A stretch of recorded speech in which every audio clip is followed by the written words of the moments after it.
There's one great overarching truth that governs Acts that we need to recognize before we begin. The full title of the book is what?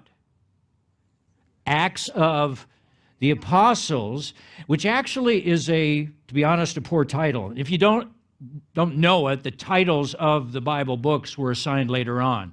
Luke did not title his own book. That was done later for us, for readers, to help make it a little more organized. The title's not inspired, and between you and me, this is a poor title for two reasons. Because the apostles, first of all, are not the only actors.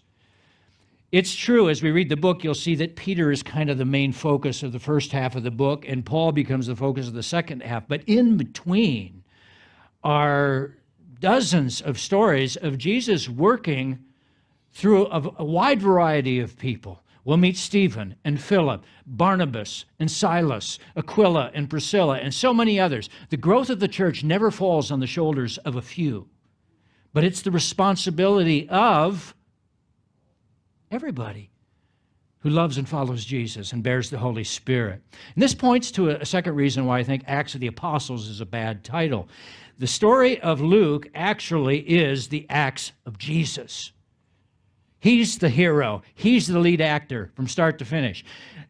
Luke says, in my first book, I've told you about everything that Jesus began to do and teach. So what's the implication? Now I'm going to go on and tell you more of what Jesus did and taught. In other words, Jesus hasn't left at all. He's merely changed addresses. No longer is he living and working as a solitary human figure bound to a body, walking the soil of the earth, but now he's living and working in the hearts of every one of his followers. And we got to get that. Jesus is here with us right now.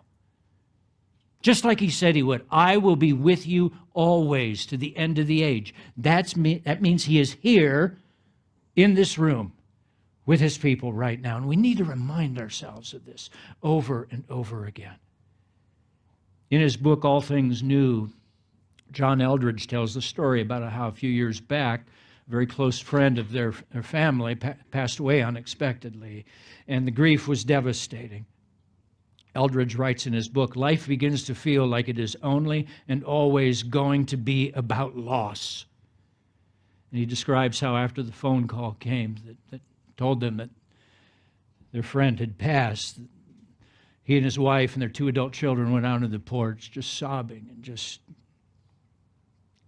mourning silently for an hour. And finally, after an hour of just sitting there and praying and crying, one of the older children looked up and said, there is only Jesus. I don't know what you're facing this morning, my dear friend.